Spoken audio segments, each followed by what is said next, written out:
Not too long ago, Nikki Haley said she wouldn't consider running against her former boss, Donald Trump. Well, it sure looks like she made up her mind because the former governor of South Carolina has officially announced her candidacy for president of the United States. Under Donald Trump, she served as the UN ambassador to the United Nations. She is the first Trump challenger to officially join what many expect to become a crowded field of contenders for the Republican nomination.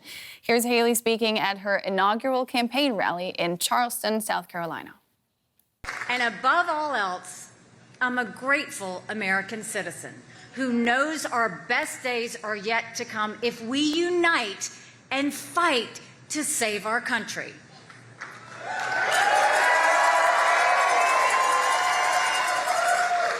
I have devoted my life to this fight, and I'm just getting started.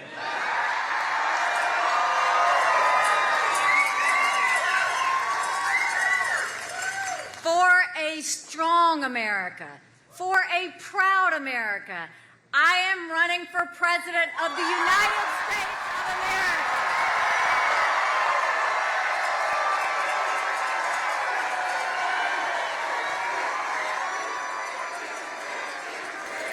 And I'm joined now by Megan Malloy, who's the founder and executive director of the group Republican Women for Progress. Ms. Malloy, welcome to the day.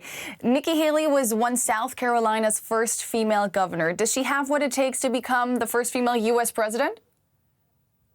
You know, I wish that I could tell you absolutely yes. At this point, I'm very excited to see any woman, quite frankly, as a Republican candidate for president.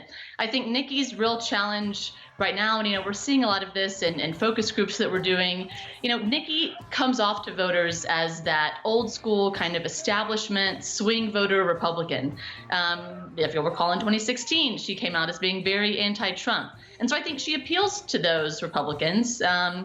It's the flip side that I think is going to be the challenge for her to become president. It's those two-time Trump voters. They want a candidate that is kind of looking forward to these culture war fights. The kinds of things that Marjorie Taylor Greene has become so famous for. What Donald Trump kind of made his entire campaign on, and the kinds of things that have made Nikki attractive in the past. Her foreign policy experience, her kind of temperamentally moderate kind of political stance. Those aren't the sorts of things that a really big chunk of the Republican Party are looking for today. Does she have a chance? Yes, but I do think that it's going to be challenging for her. You and your group, you hinted at it there, you push for more Republican women running for office. What's your personal take on Nikki Haley?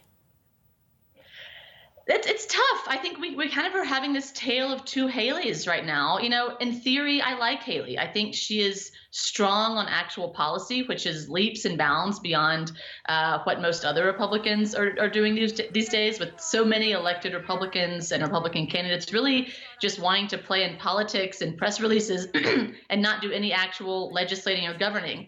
I think that Nikki is an attractive candidate, but again, you have a Haley from 2016 who was this very moderate Haley that appealed to that increasingly famous suburban Republican woman voter.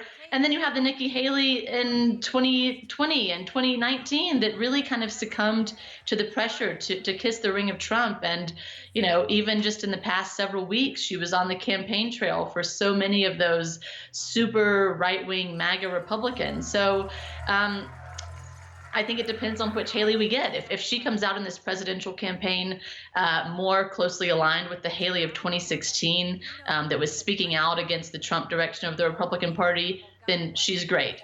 If she's not, then it's going to be challenging. I think the question that we're going to see as we get further into the campaign is, who is the least bad? As sad as that sounds, that's kind of what Republican politics has become. And maybe Haley is the least bad option for Republican voters.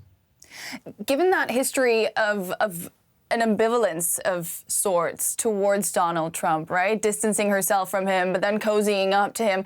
Could she be maybe the one to help the GOP move on from the MAGA politics without alienating Trump's base?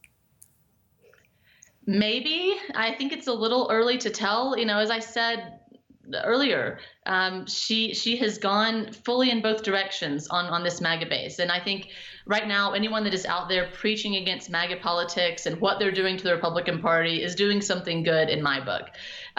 But, you know, as I've said before, and so many others have said, Nikki Haley can preach against MAGA politics all she wants. But in reality, Nikki Haley was front and center of MAGA politics even just a few weeks ago in Georgia. I think it was late November, early December when she was on the campaign trail for Herschel Walker and she was talking about deporting Senator Warnock. That to me doesn't say that you're trying to push against MAGA politics. That kind of says you're diving headfirst into MAGA politics. You know, I think if she had stayed who she was in 2016, if you look back at her predictions, you know, as she was talking about Trump and really she kind of underplayed what was going to happen with Trump and MAGA politics. So I think she's perfectly positioned to do that if she had stayed as that person, you know, saying she's that person. She didn't kiss the ring. She cared more about being right than what your opinion was. And that's really what we need if we're going to have someone push us away from that far right MAGA politics. But instead, she's gone from saying something like Donald Trump is the person that she teaches her kids not to be to fully kissing the ring. And at this point, it's kind of become a little bit of self-humiliation. But again, going to give her the benefit of the doubt and see if she has transformed into this new presidential campaign. And hopefully she has. Yeah.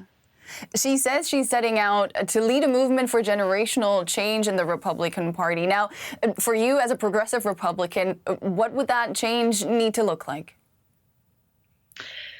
That's challenging to me, right? I think generational change has to be fully top-down generational change. You know, you can't just elect one candidate that's pledging this generational change and then have that candidate appoint their cabinet or their staff who are still stuck in the Reagan Republican years at best and the Trump Republican years at worst. And, you know, I think that those ships have sailed. The trick really is going to be to convince the younger generation of voters that change within the Republican Party is possible. And the only way to achieve it is by them pitching in. I think, you know, right now, if you look at polling, that younger generation that she's trying to affect change with is making up like 40% of the electorate. And you see these Gen Z and these millennial voters, and they're overwhelmingly supporting Democrats. So if we are truly going to have generational change, you've got to have the candidate that can convince those voters that they need to kind of take a second look at the Republican Party, that we're not all Trump Republicans, so that we really can have that new generation come in and be leaders. Megan Malloy, the founder and executive director of the group Republican Women for Progress. Thank you for your time. Thank you.